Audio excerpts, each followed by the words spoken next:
This is the original esport racing game. This is iRacing.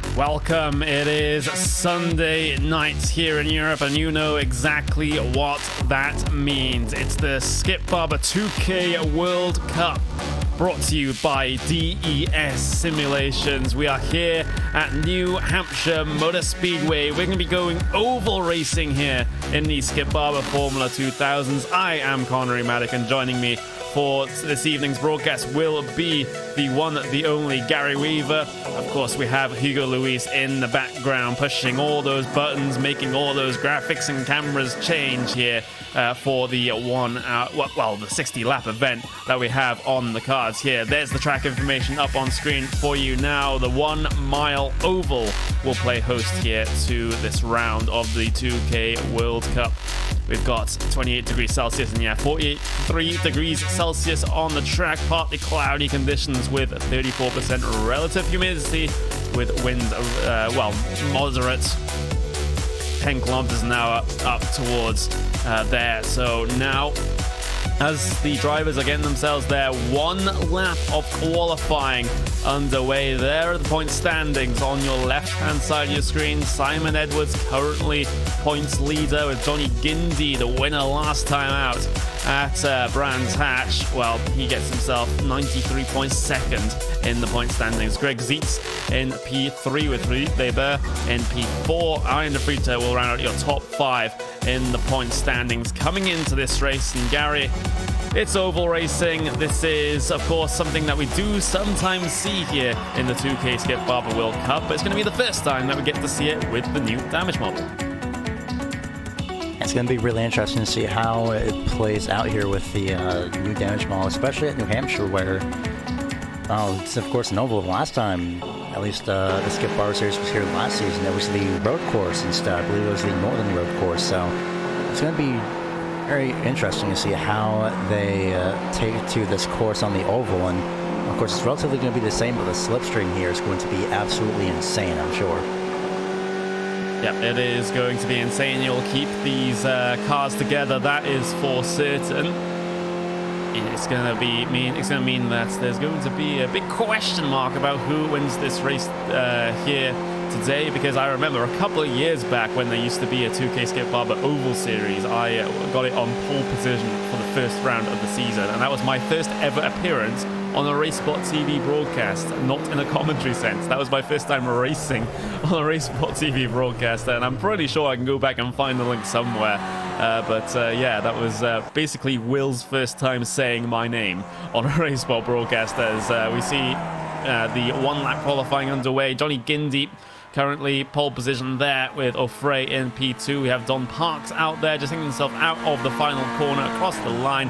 He goes with 3.77. That's good enough for P23 on the start here today. We still got a couple of drivers yet to set themselves qualifying times, and it doesn't look like they're going to get them set anytime soon. John Morgan, Colin Van Ram, and James McRitchie not setting any qualifying times here today. So we got about a minute to get ourselves towards that starting grid here today. And of course, there's different dynamics sometimes, these oval races. You know, it's not a lot. Some of these drivers don't do it a lot, and it does require sometimes a very, very different skill set when there are only technically 4 corners on the track.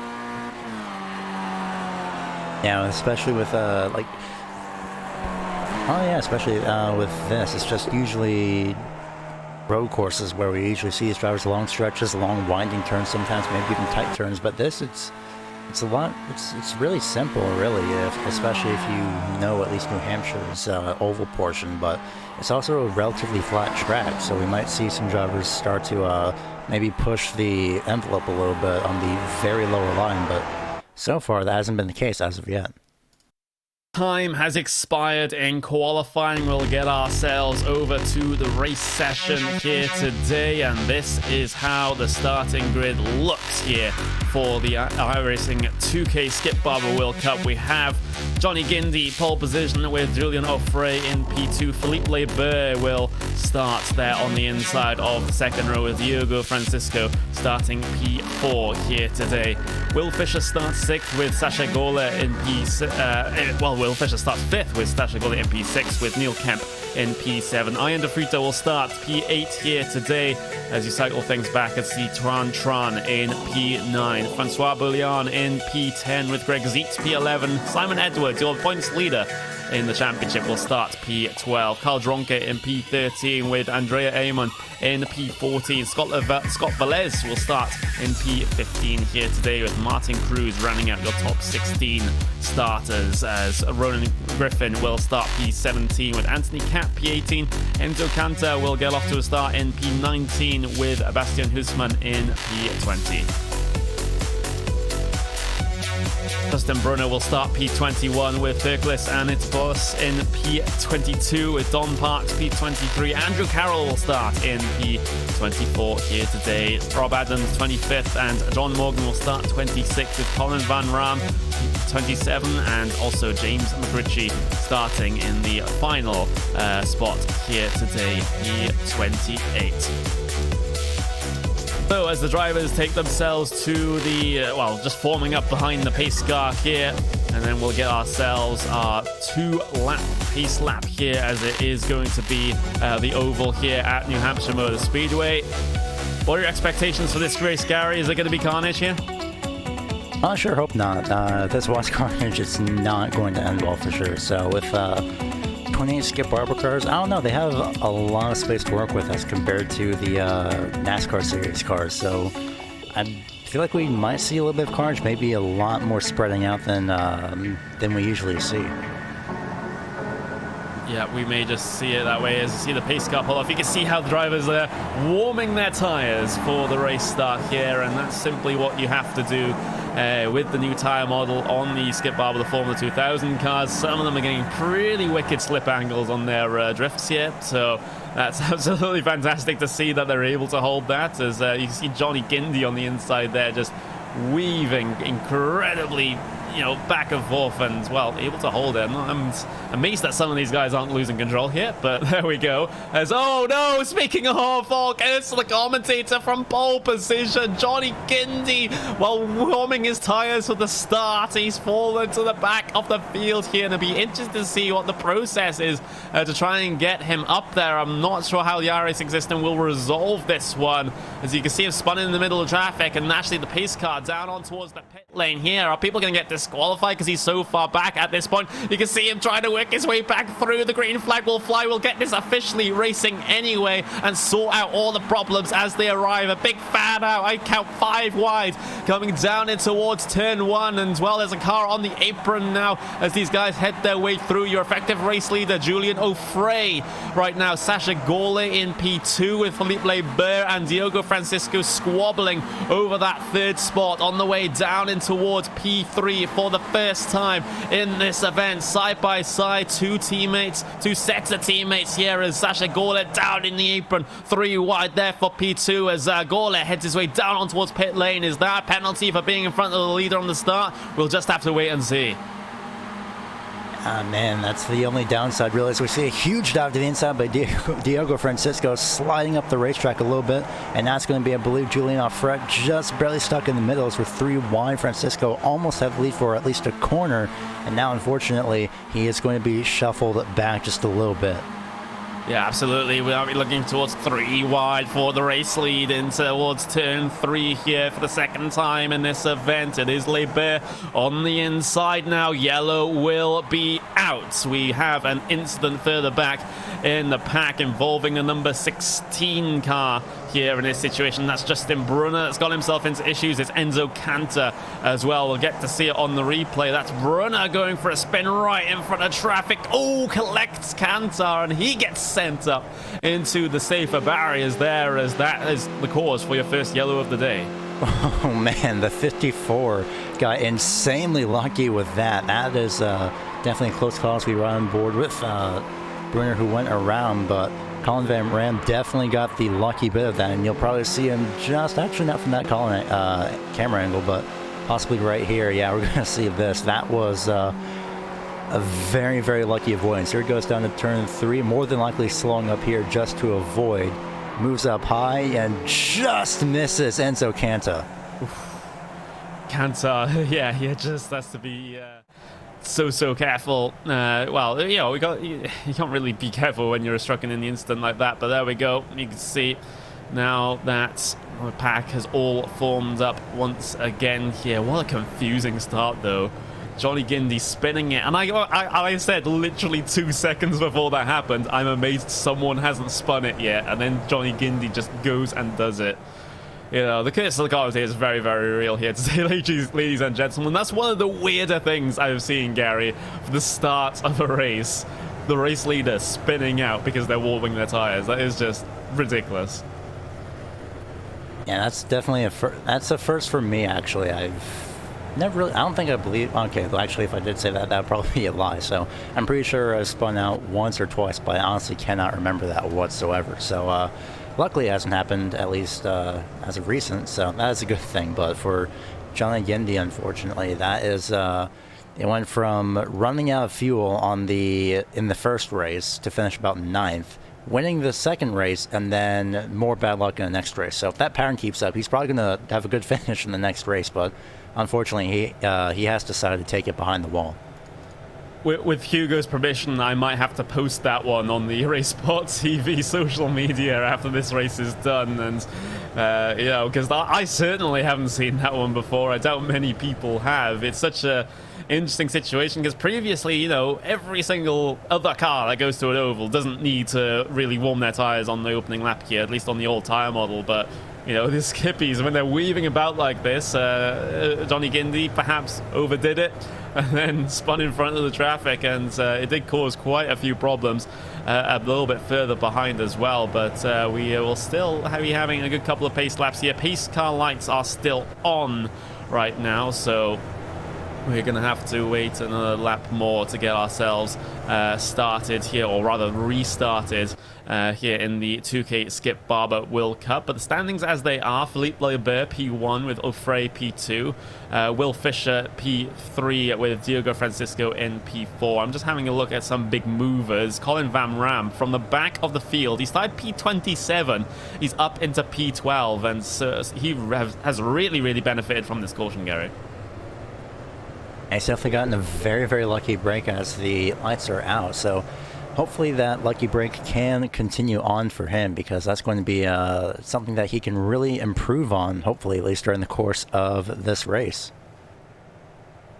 Yep, absolutely. And, well, they'll all start to form up double file then for the restart. Philippe Laubert going to be the man in control of this one as they hit their way down the pit straight in towards 3 and 4. And, well, with the carnage of the first, you know, not even the first lap, it was the pace lap that started off the carnage here today at New Hampshire Motor Speedway. Let's see if there's any more altercations for the rest of the 60 laps that we have to run here. Pace car down on towards the lane. Philippe Laubert will take the start here in just a couple of moments' time. We are green flag racing once again at New Hampshire.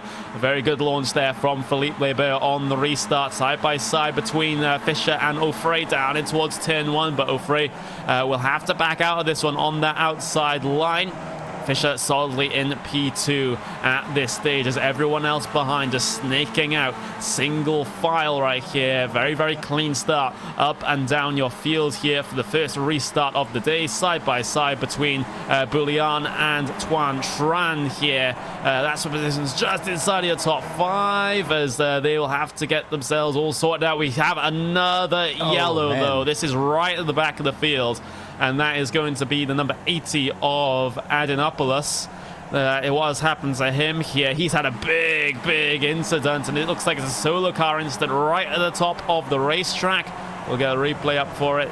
Big moment into the safer barriers. And does he get collected by another car there? I have to wonder, does he collect Ronan Griffin? Does make contact with him, but I think Ronan is fine here.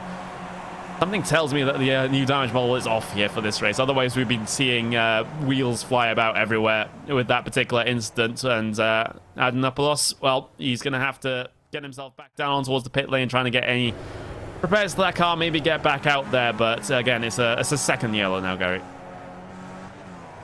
Yeah, unfortunately, it's the second yellow. The 181 also spun out during that from other drivers checking up. So pretty interesting, really, to see that only was kind of a 2-car incident, but at the same time, it might have been, in terms of contact, maybe 3, 4, maybe just about 5-car incident, maybe 6, just in terms of contact itself. But in terms of cars collected, so far it's been pretty tame at the moment. Maybe 1 or 2 car incidences. Yeah, absolutely. And well, these guys, they don't really have any pit stop strategy to really factor in just yet. Of course, they are still 40% limited on the fuel, as ever, in these Skip Barber World Cup races. So they will have to come down for fuel at some point. It's just now it doesn't seem to be the point where drivers are looking comfortable to get to the end, and that is all fine, because we're just coming up towards 10 laps of this 60-lap event, so very much well outside the pit stop window here for this one. Of course, now coming out of that final turn, you see Will Fisher now leading this race. And, well, coming across the start-finish line, will those pace car lights go out or not? That is the big question. They will remain on, so we get another couple of laps of pacing here, but it's interesting to see. Yeah, we've got they added the SRF, so to negate the new damage model this week. So I guess they're not feeling confident that the new damage model can be handled, I guess, on the ovals. So which is why I guess they've done that at this point, Gary. Yeah, on the bright side, at least we did get a pretty good spectacle of what to see hopefully later on this season from last week. Especially with a few drivers, unfortunately, losing some tires in the process. But it's a very good example to see what is to come. Yeah, and it's good to see a good amount of new cars. Well, not new cars, but a good amount of cars getting the new damage model. Of course, it seems like the SRF new damage model is a little bit further along than some of the others. So I guess we can maybe expect that one to make a more final appearance when it comes to the next build. So of course, I don't know anything in this situation, as pace car across the line it goes. Pace car lights are out, so these guys can get themselves double file for yet another restart here. Hopefully when this goes green, Gary, we'll see more than one green flag lap of racing. Hopefully that is the case. Everyone's getting the starts amazingly well. It's just the sometimes it's the not pressure, but it's the situational awareness, I guess. It's like I said, we have a lot of space for these skip barbers to really move around, and in the back, drivers are definitely taking advantage of that for sure. But at the moment, seems to be that spacing seems to be a little bit of an issue, as everyone's going for pretty much every single position as much as possible. Absolutely. So another restart on the cards here, coming on towards lap 12 of this 60-lap event. Fisher in the prime position right now. He will take the restart here for your 27-car field. Green flag is out. We are racing once again at New Hampshire Motor Speedway. Single file there for your first 4 competitors almost as they head their way down in towards turn number 1. The order: Fischer, Leber, Offray, Francisco, Tran, Boulian. That is the order coming through 1 and 2 this time around. Everyone else behind, though, that's a little bit bigger of a question mark. Here comes the move for the race lead. Then Philippe Leber down the inside of Fischer coming through turn 3. Hugging the seam around there, trying to get that car rotated in, get that car off the corner. He hasn't been able to get the pass complete, but here's the 3 wide situation then for the race lead. That's Julian Offray on the inside, and he's able to get both passes done. Not just yet, but he has the speed through the middle of the corner to be able to make it work. A very well worked couple of passes there by Offray, but this is simply not done. The draft keeping everyone close together, everyone in contention, and now Francisco is looking to make an impact as well. Yeah, we saw Francisco try making pass to the inside as well, making it 3 wide earlier on before the previous caution, and he made it work. So he might be able to make it work here just off the corner. He's going to try and maybe take for the top side. That's open, and he will. As Will Fischer and Philippe Leber side by side, almost 3 wide actually now for, I don't even know what position that is, to be quite honest, maybe about 5th, but everyone is definitely trying to scramble and use the inside line as much as possible, as it's still Francisco on the top side of the number 33. Yeah, it is still trying to search for that race lead the long way around the racetrack, but as is the progressive banking here at New Hampshire Motor Speedway, it is lines 2 and 3 that have the most banking. If you go any further up, then you're not going to have that camber through the corner to be able to work with. Similarly so if you stuck right towards that apron. So, you know, that's why these guys are running about 1 or 2 lanes up here. Really helps them around the corner. Of course, you see you guys on the bottom line just sort of straddling the seams as well to try and get that car rotated in. But Offray currently leading the pack around. Everyone else side by side behind them. It's a bit congested all the way back there as they head their way in towards turn 3. A couple of cars there just on that outside, pushed up a little bit. You do have to be careful about that when you're running up there, as these guys comfortably running 2 by 2 on towards lap 16. Yeah, and well, so much for that 2 by 2, because already diving down to the inside is, Francois Boulian almost slid up into the 21 Tran, and he just managed to avoid. That was the 17 of Sasha Gorl that was on the inside, making it 3 wide almost. But for the lead, it's going to be Julian Offray still going for the inside of Diego Francisco, who is still fighting back on the outside lane. So he's definitely doing the best that he can. And you mentioned the lines 2 and 3 being pretty much the most useful, and what we're seeing that for sure, because Francisco has not left that line as of yet. Neither has the 1 of Leber, or I was about to say the 17, but he'll move right down to the inside. That was actually a good move, but that was a very close moment. Yeah, Gorley with a big head of steam as well. Able to catch right up on towards the back of your leader. It's the 2 teammates on the inside. It's the 2 teammates on the outside of the corner, as well as Leber looks to shoot the middle, go 3 wide in towards turn 3 with his teammate on his outside.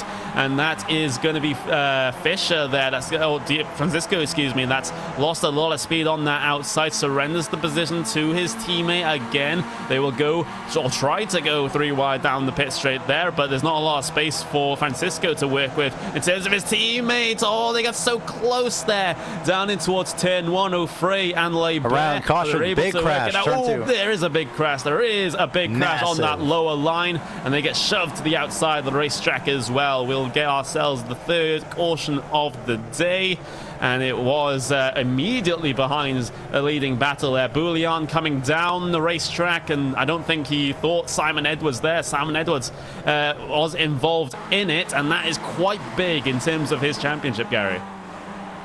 And not only was it Simon Edwards who went for a wild ride, but it was also the 54-23, the 924, the 222, just a lot of drivers, the 9 as well making contact, just multiple drivers involved. This is the that goes that 3 of the single car incidents that I said earlier, because now it's about 5 car incident over in turn 2.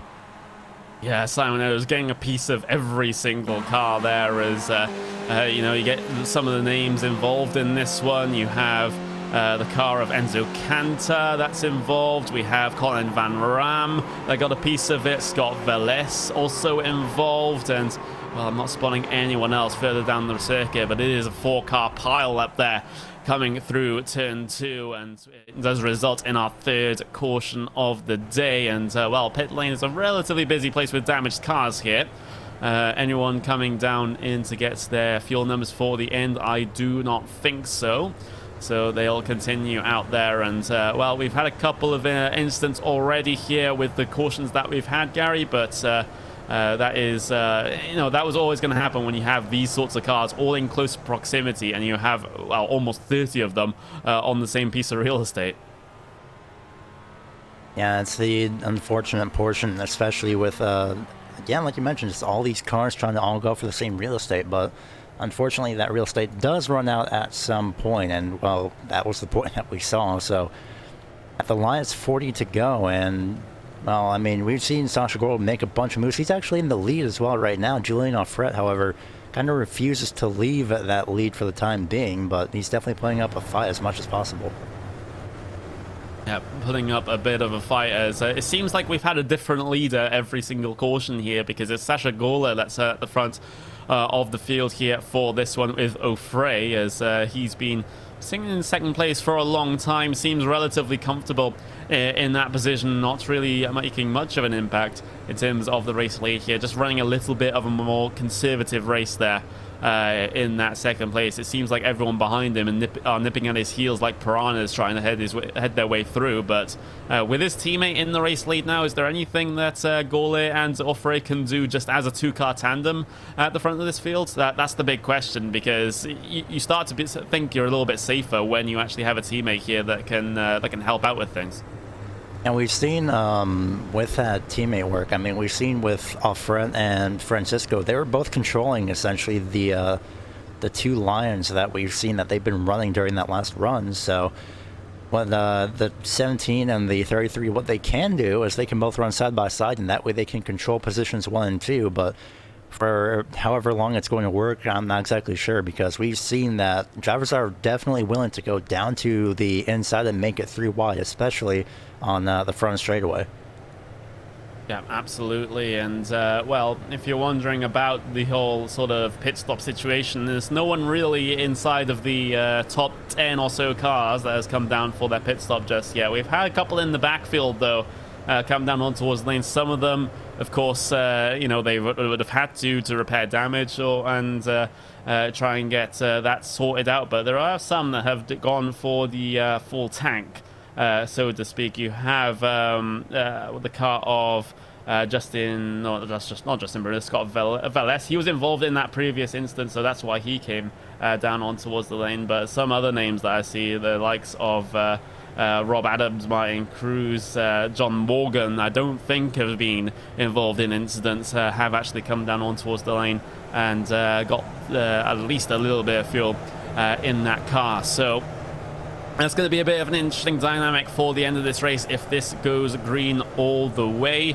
But it has been a string of cautions here in the early race, but we'll get things started once again. Pace car on the lane, and Gole, his time is now. He goes. Green flag racing at New Hampshire Motor Speedway once again, files in line ahead of his teammate down in towards turn number 1. Bill Fisher, though, trapped first car on that outside line coming through turns 1 and 2 here, and Fisher has to be careful. Oh, he gets so close. That's so close to the wall there. The margins are absolutely fine with Will Fisher right now as he dives a little bit deeper there in towards turn 3 as Lebert washes up the racetrack a little bit, but that was so close there for Fisher. He was about half an inch away from the wall. I was looking back at the back of the field when they were entering turn 1. They were 4 wide for a moment, and I think they're still 4 wide actually on the front straightaway. So 5 wide even, just barely around the 80, and now they just sorted themselves out as they go into turn 1. So I knew they were willing to go 3 wide. I didn't think they were willing to go 4 wide for the moment. That is insane. As it looks like it's going to be Julian Offred going for the lead now, entering turn number 3 on Sasha Gorel to the inside, but 17 is definitely holding the outside lane strong for the time being through turn 3. Turn 4, however, might be a little bit of a different story, so they're dead even off of turn number 4. Yeah, absolutely across the line they will go. It's only half a tenth of a second between them on the official timing. Offray Looking for the race lead now on the inside on that second line, and well, he's able to work it quite handsomely coming through turn 2. He might just be able to slot himself ahead of his teammate here, but not going to be comfortable in doing so. Lebert still hot on their heels as the two teammates go side by side in towards turn 3 here. They're basically putting on a bit of a roadblock for everyone else behind, it seems. And that's what I was talking about especially, but now we're going to have to see who would be willing to make it 3 wide. Lebert peeked right to the inside, and he's going to be right on top of the back bumper as they go into turn number 3, or the rear wing in this case.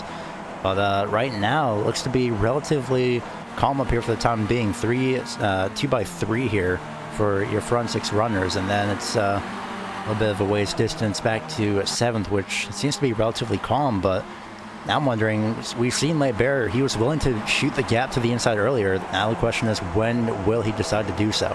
Yeah, Gole had a big moment there through 3 and 4. The car almost snapped on him. He was able to recover. Lebert looking for the middle line that just closes up on him, sandwiched between the two cars pretty deep there in towards turn 1, but he's able to shrug off the speed and make sure he doesn't wash up the racetrack this time. Here comes Will Fisher then for the race lead. He's been able to wrestle that inside line away from O'Fray, who's been defending it for his life throughout the start of this race, but finally Fisher has the position here, or at least the track position, to overtake. Whether or not he'll be able to complete it is a different issue. There's a big wide open space in the middle there for Gole to head his way through. It will be covered off by his teammate though of O'Fray as they look to head 3 wide in towards turn number 1 for the race lead. O'Fray has gone pretty deep here, but he's able to carry the momentum around the outside here. You have Lebert still second in line on that bottom line as well. We've got Bouillon third in line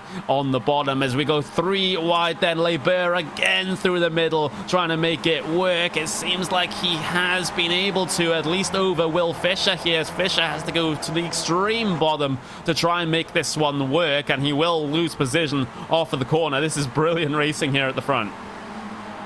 Every time Will Fisher gets so close to the lead, he gets shuffled back just a little bit, so he can taste that, I'm sure. He can taste the lead, but unfortunately for himself, drivers like Lebert who just go for it, within reason, of course, just take that position away at that moment and the sometimes inopportune time. So that's going to have to make Fisher definitely more motivated to try and work back up again for that lead, as Sasha Gold just trying to hang on to it, at least for the time being. So for once, Julian Alfred actually won't be side by side here for the lead off of turn number 4, but doesn't mean that the 17 can't get the momentum off of the corner, and someone's diving to the inside already for 3 wide in the back. That is Aaron De Frita from out of nowhere.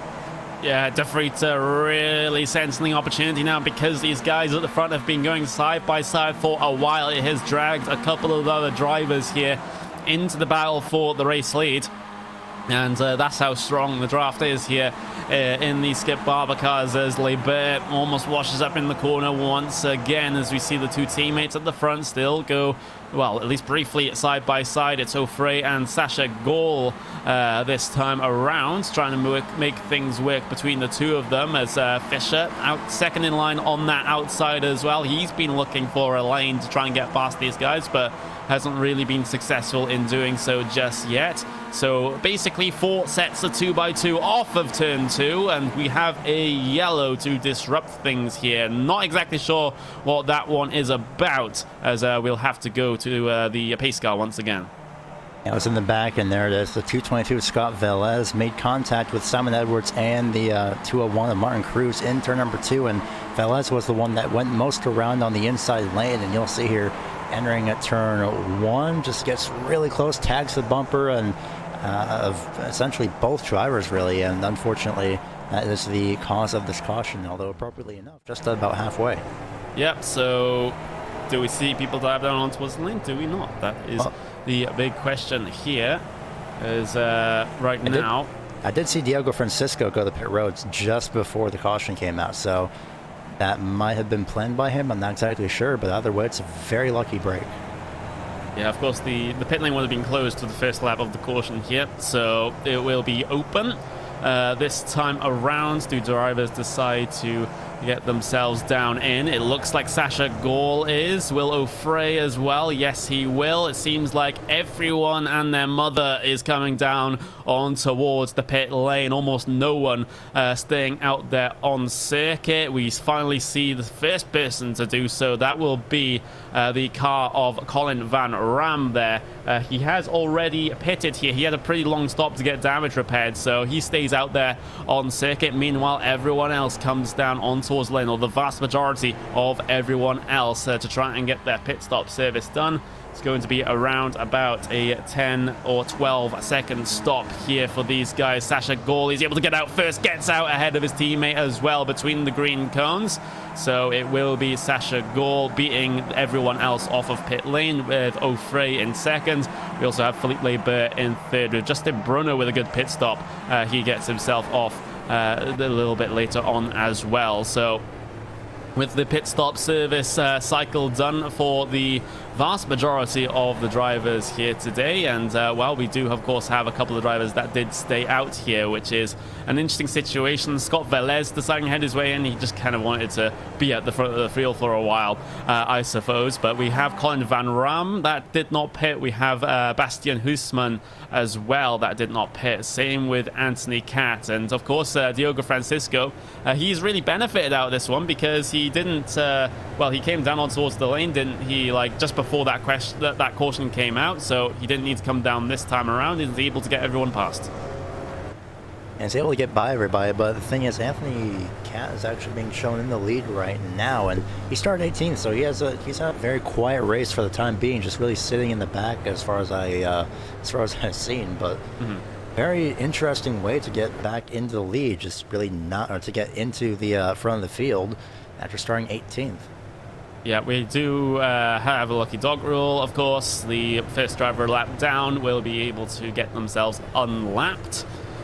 So that is good for whoever that is going to be. And of course, everyone in front of the leader here will be able to get themselves by the pace car when the 1 to go signal shows. So they'll be able to go back around and also get their lap back. So that is going to be the situation there, as we'll see the stationary yellow flag, and of course the pace car lights going out. That will signal 1 to go here.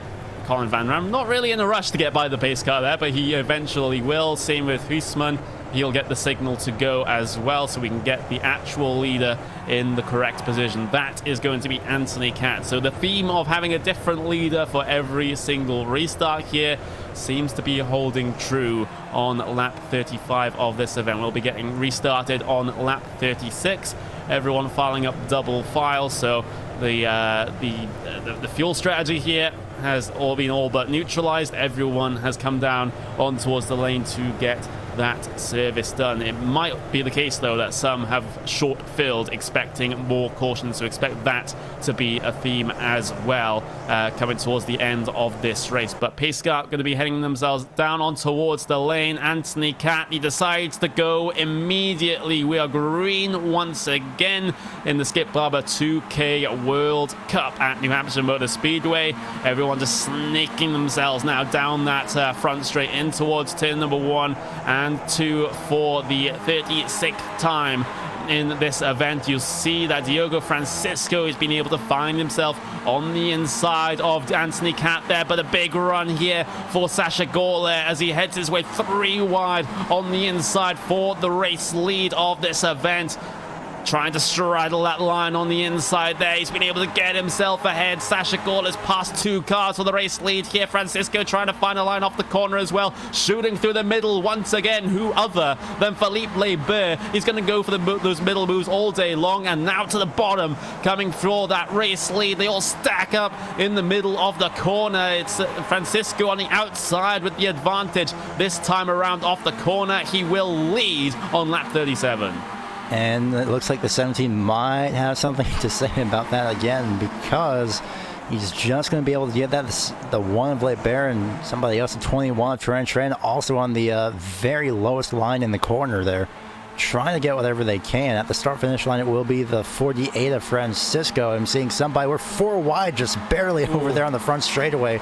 Somehow everyone manages to make it through, only to 2 wide, maybe 3 wide if they're lucky enough, but right now, that just as quickly as it happened, it's been sorted out for at least your top 3, maybe your top 4, but that's going to be Francisco trying to make the defensive line work, and it does. He'll force the 17 to go around on the outside lane, and somehow, some way, everyone is still managing to continue forward. And the 17, I think, got a little bit loose over there on the second lane, so that will keep that lead there just enough at the start-finish line for the 48. And here comes the 3 of Will Fisher again, but he'll hold off on making the pass to the inside. Yep, he will hold off on that one just now, as we will see. Of course, them all still stacked up 2 by 2 through 1 and 2. Gaulet tight off the corner, has to avoid the wall on the outside. That might give a run to Karl Dronke here, but he finds no lane through in that car second on that outside line, that black number 10 car, as he heads his way through here, trying to help Gaulet out. Well, not really help Gaulet out here, but use Gaulet and his draft to be able to drag him right back up to the back of these race leaders right now. Move to the inside though, Fisher. That's a big send here in towards turn number 1. Just stuck on that inside line there. That's not ideal with the camber being as low as it is down there. You're not able to carry the speed, and now Fisher's going to find that out off the corner. Yeah, although it is pretty good that he did try that, because now he knows what can and can't work at this point. So he knows that can't work, but he knows what can, and that's at least trying to pass on the exit of the corner, which is the best portion of the track. And I think the 17 got a little bit loose there off of turn number 4, but still managing to continue on as Leibert. I thought he was going to make a move to the inside there, but he chose not to, actually. So it's a little bit of a maybe possible, maybe it's possible that some drivers are thinking, oh, you know what, I'm going to do a little bit of fake out and not move to the inside and make it 3 wide. I'll just sit here and bide my time. So it's a very smart move by some of these drivers, but we have pretty much everybody here for the most part, at least up until position number 10. So the entire top 10 all within the slipstream of the leader, trying to get up to the lead, as they're still 2 by 2. The 10 barely got to the outside wall there. Yeah, some of these drivers on the outside just being well, some of them getting a little bit tight at this stage, and well, that's a big concern, especially when that wall on the outside is an ever prevalent feature. And right now, these guys giving each other a lot of respect, a lot of racing room being given at this stage. I have to wonder how long that will actually last when we get into the thick of it here in towards the final laps of the race. We'll have 18 to go the next time these guys head their way across the start-finish line. Francisco currently leads from Gaulet, as Gaulet has a big run of speed on the outside. We will see 3 wide once again. Leibert has found himself on the inside line. You can see that yellow helmet on the inside, trying to get himself on towards that yellow line. Fisher hasn't been able to make this one work. I don't think Leibert will. He's quite slow through the exit of the corner. It stacks everyone else up behind, as we'll see Fisher go for the middle here in this 3 wide situation here for P2 or P3 out there on circuit, as everyone's still stacked up behind. There's another 3 wide here. Tran in the middle, just a little bit further back. Everything looks a little bit more claustrophobic as we head our way on towards lap 44. Everyone stacked up, but no major incident just yet. But I've already had one instance of Curse of the Commentator today. I've been holding my breath there watching the 27 on the front straightaway. That was a close moment. He, I believe, squeezed the 27 just a little bit, maybe just barely made 3 wide work, and somehow, some way, he's still continuing on. So I was holding my breath there, to be quite honest there, because that was a very close moment for that 27 machine, at least the 21 machine of Tran. So somehow, again, everyone's still continuing on, but right now it's a very close battle for the lead as Karl Dronke now tries his shot at the very far inside lane here, entering turn number 1. He might barely have it here on corner entry. Nearly gets the at least the left rear wheel of the number 48 Francisco. So everyone's trying to use that middle lane, or at least the bottom lane, as much as possible, and well, Leibert is going to try that as well. Yep, looks like he's going to have a little bit of an explore down there. He could just stay on that second line and force Dronke to take the third line, but that's a very risky move if the car on the outside doesn't know that you're going to do that, as they head their way out of turn 4 then. Still side by side for the race lead. That's Francisco inside, Gaulet outside, but these guys have been like this for a while. as they head in towards turn number 1. And Francisco a little bit unstable there on that inside line, drifts up just a little bit. Dronke also deciding to make an impact at this stage. There's a space in the middle there if he decides to go for it between your two race leaders, but they are all very passive right now here on lap 46 of 60 here at the New Hampshire Motor Speedway.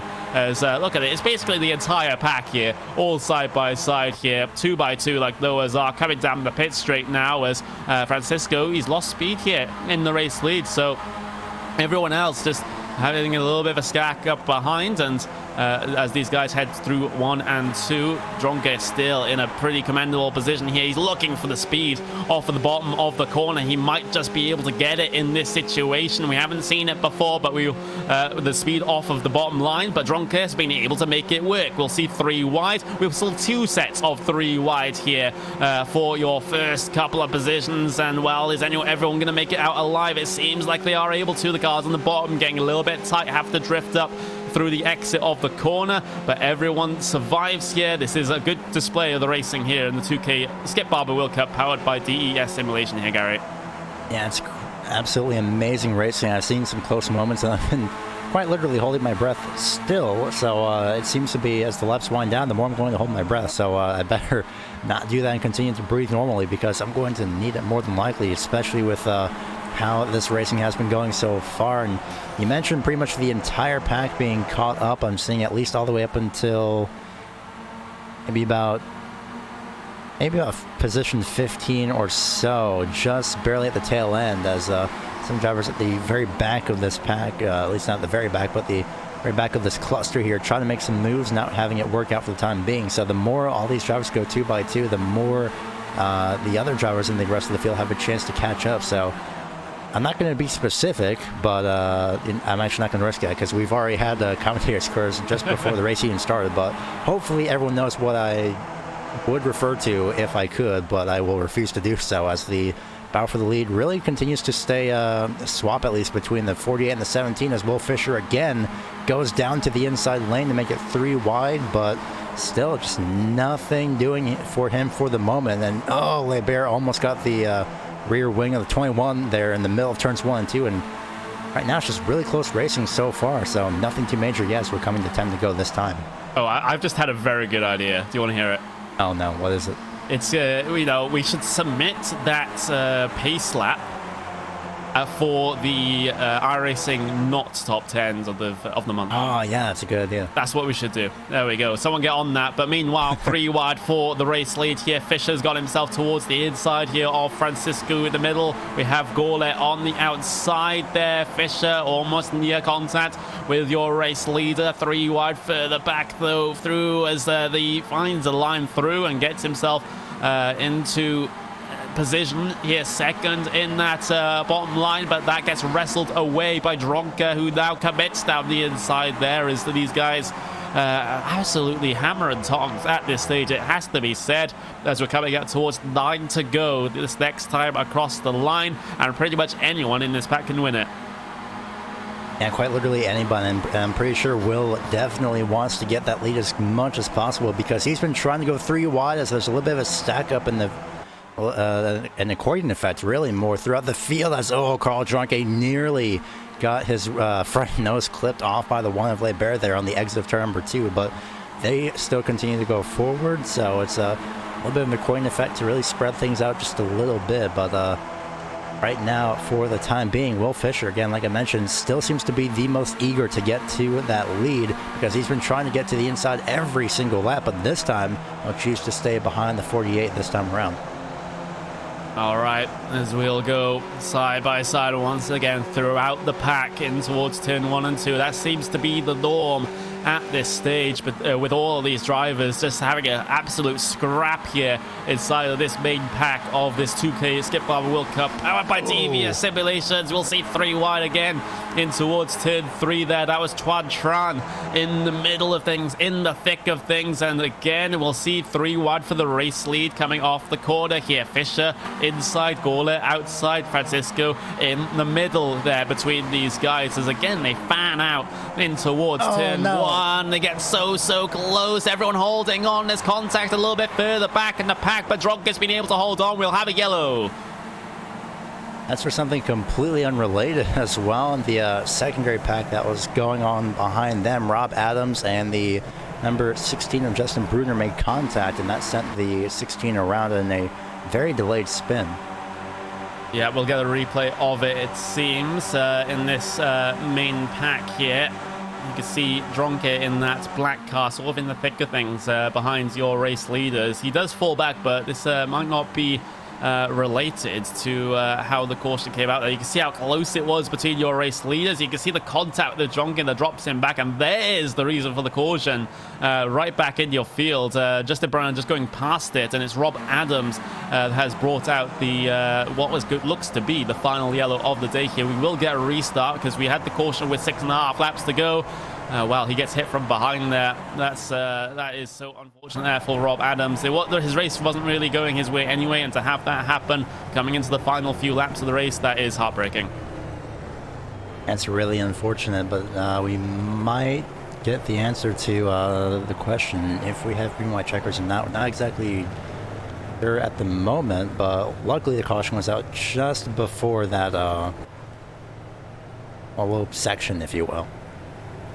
Yeah, absolutely. So we'll just have to wait and see. The session itself doesn't say if the green and white checkers are full. In fact, I don't think it would matter here in this situation, since we'd have a quote-unquote unofficial green and white checkered, I believe, with how many laps that we have to go here in this one. So Diogo Francisco, your current race leader, from Will Fisher, from Sasha Gole, from Chuan Tran as well, who has made an impact late on in this race. He's currently in P4 after starting P9. Martin Cruz as well has appeared out of nowhere up into P5. He started P16 here today, so he's steadily been working his way through the field as well. I think Martin Cruz was also maybe involved in an incident earlier on. I do remember saying his name. He might have gotten the piece or something earlier, but I don't really see anything in terms of damage for the for that 201 machine. So very quick movement up, and the fact that he's the only driver that started in the double digits as well, so in this case 16th, to be within the top 5. Yeah, absolutely. Philippe Weber, though, he's currently in P6, which is 3 positions down on where he started, so, you know, he's not fallen too far off, well, considering how the nature of the pack racing has been throughout this race. It's still a relatively good position, 3rd in line on that outside line for the restart. We have Greg Seitz in P7 as well. He started P11 with Carl Dronke. He had a bit of a moment before that caution came out. He wasn't the cause of the caution, but could have easily been so if he had lost control of that car. He drops back in towards P8, still very much in contention here if the worst happens at the front of the field on this restart, as it looks like we'll get ourselves 1 to go the next time around. So it will be a quote-unquote official, unofficial green and white checkered here. It will still be within the normal race distance. So we're setting up for a pretty fantastic finish here, Gary. Yeah, it's going to be a 2-lap shootout, and with what we've been seeing with Francisco and Fisher making his way to the inside, Sasha Gurley having control of the lead, that's going to be very... I'm really looking forward to seeing how these drivers will take these final 2 laps as the lights go out, and we can't really count on anybody else because, I mean, with that run, we saw the entire rest of the field catch up during that not top 10 car battle. So this is something that only time will tell, and only something they'll have to find out here. Still absolutely all to play for then, coming into the final 2 laps of this race. Basically a green, white, checkered. That will be the order of the flags here. Pace car lights are out. We will be getting a restart this time around with Diogo Francisco in control of the field. Everyone stacked up 2 by 2. Who's going to take the race win here today? You couldn't really put any bet on it at all with how these drivers have been going, but Francisco, he has been at the front all day. Of course, this will be no stranger to him. Slows down the pack a little bit. Pace car down on towards the lane. waiting for that green flag to come out. Diogo Francisco waits until late, but we are green-white checkered racing here at the New Hampshire Motor Speedway. Will Fisher having to defend from P2, goes down towards that bottom line as Tuan Tran tries to find the speed on the outside line. He's washed up in the middle of the corner, though he's lost all the momentum that he carried into the corner. Sasha Gole now looking for some speed coming off the exit of the corner for P3. But there's a battle for the race lead as well. Will Fisher, Diogo Francisco. Francisco still leads them, coming through 3 and 4 as there's a little bit of a close altercation behind. Gole and Tuan Tran almost come together. White flag is out. Oh, we just get the yellow. We just get the yellow before they get themselves to the start-finish line. That is Colin Van Ram in the barriers. Wow. I saw somebody flipping in the back. I decided not to say anything for the hope that it wouldn't cause a caution, but unfortunately it did, and I believe that would be Francisco being given the lead just before the white flag, as well as you see the replay again of the wild flip, but it was just in time for Francisco, but as well as it was literally about maybe about 5 feet from the start finish line. That was really close and more than likely heartbreaking for Will Fisher. Yeah, absolutely. Well, we won't get another attempt at a green and white checkered, so Diogo Francisco across the line, the yellow and checkered flags waving.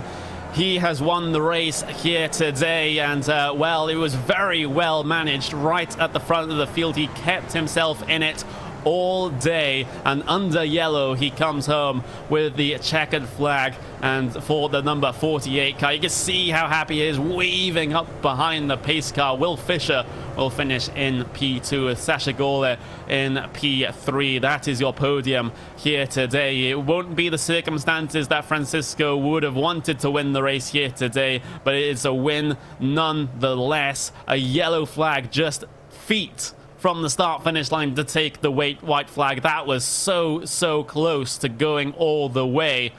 But Francisco, he comes away with it. He has his teammate behind him of Tuan Tran celebrating with him in those purple wheels as Francisco, a brilliant race indeed. Of course, pace car will return to safety off pit lane. Francisco will stay out there, and will we see burnouts here coming down towards the start-finish line? I feel like we will. He's joined by the rest of his teammates. And then we'll get ourselves a little bit of a party started here on the start-finish straight of New Hampshire Motor Speedway. What a brilliant event here in the 2K Skip Barber World Cup, powered by DES Simulations. The teammates all lined up on the front straight of New Hampshire Motor Speedway. Here are your official race results. Diogo Francisco wins there from Will Fisher with Sasha Gole in P3. Very well done to the podium. That podium could have finished in any order. It could have had pretty much any participant inside of that top 10, scrapping it out for the race win here today. Tuan Tran P4 with Philippe Leber finishing in P5. Martin Cruz P6 with Carl Dronke in P7. Arjen de Fruiter finishes P8 with Greg Zietz P9, with Francois Bouillon rounding out your top 10 here today. Looking back, you've got Andrea Ayman in P11 with Julian Offray. He was very strong in the early race, but unfortunately fell by the wayside when the late race arrived. Finishes in P12 with Simon Edwards. He was involved in an instant a little bit earlier on, your championship leader, but he's able to recover things up into P13. Scott Velez will finish P14 with Justin Brunner in P15. Ronan Griffin in P16. Finishing in 17th is going to be Neil Kemp. Rob Adams 18th. 19th is going to be Andrew Carroll, and John Morgan that finishes in the 20th position. Finishing at 21st is going to be definitely the 181 machine of Bastien Huisman, I believe. 22nd is Idonopoulos. 23rd, Don Parks. Anthony Catt unfortunately finishes in 24th. Colin Van Ram finishes 3 laps down in 25th. Enzo Canta 26th, 36 laps down. 59 laps down, unfortunately, Johnny Gindy. And 28th, did not start the race, is James McRitchie. Well, there we go. What a fantastic race that we've had here This Sunday night for the 2K Skip Barber World Cup powered by DES Simulations. Well, we'll go to get ourselves a quick commercial break here before we get ourselves driver interviews and the post-race show, so don't go away. The most realistic online racing sim ever made. This is iRacing. Detailed laser scan tracks, fully dynamic real world cars, and over 50 series to choose from. 6 online world championships offering over $400,000 in annual prizes. This is the original esport racing game. This is iRacing.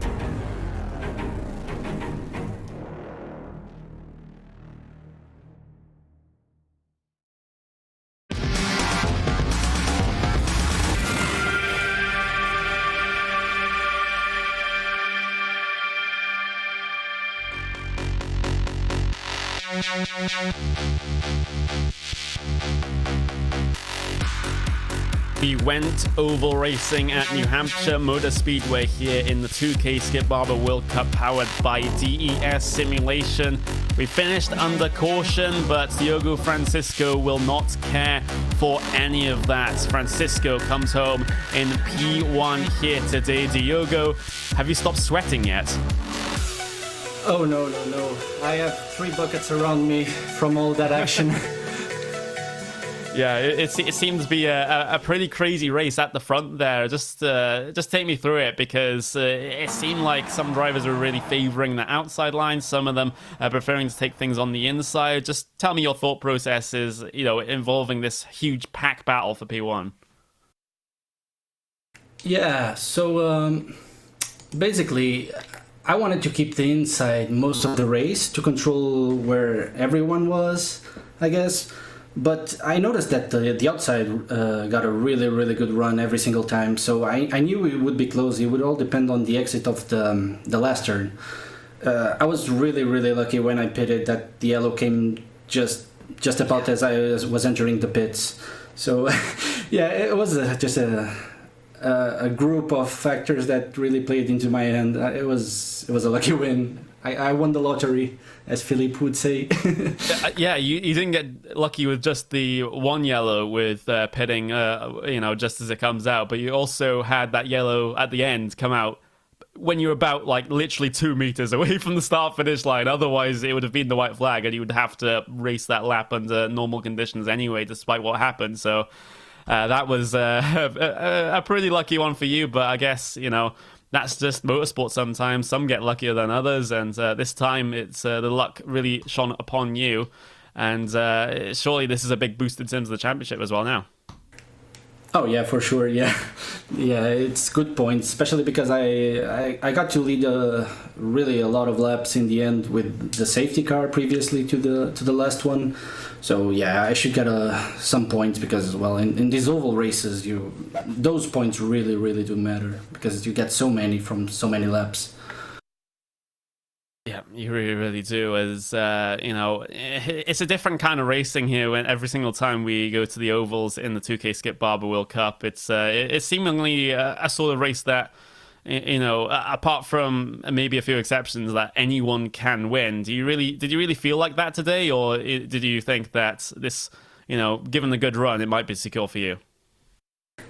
I mean, once I noticed that I qualified in 4th, I knew I was in a good position to avoid any major crashes in the beginning, which is the most important part, as you noticed from all the yellow flags.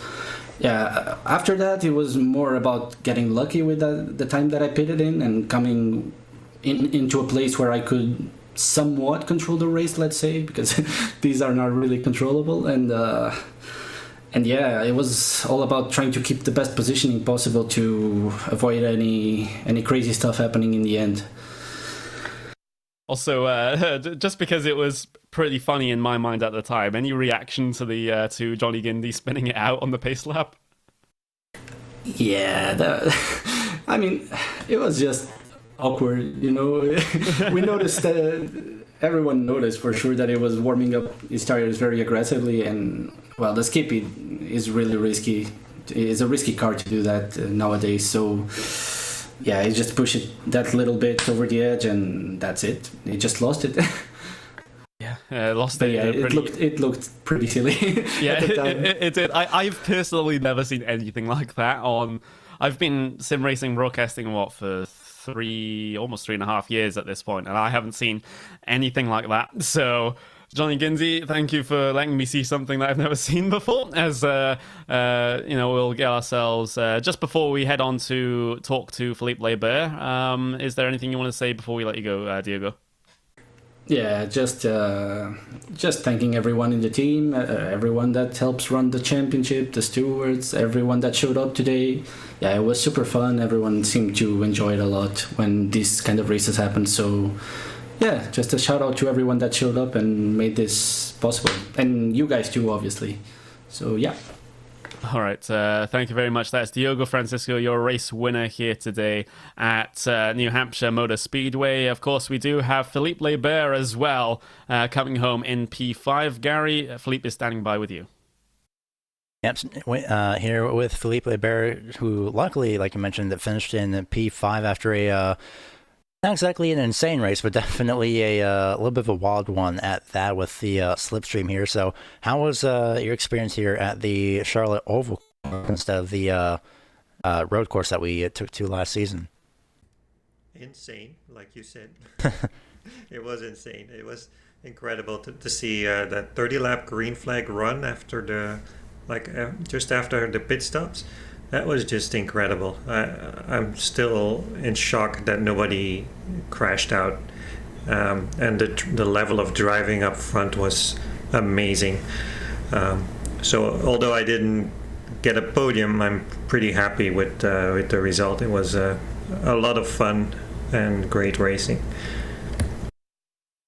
It's definitely fun up here to watch as well. So heading into Suzuka next week, you got the pole twice the previous times that we've went there. So what are you looking ahead for Suzuka for next week? Well, I hope to win because it's one of my better tracks. I usually do very well there.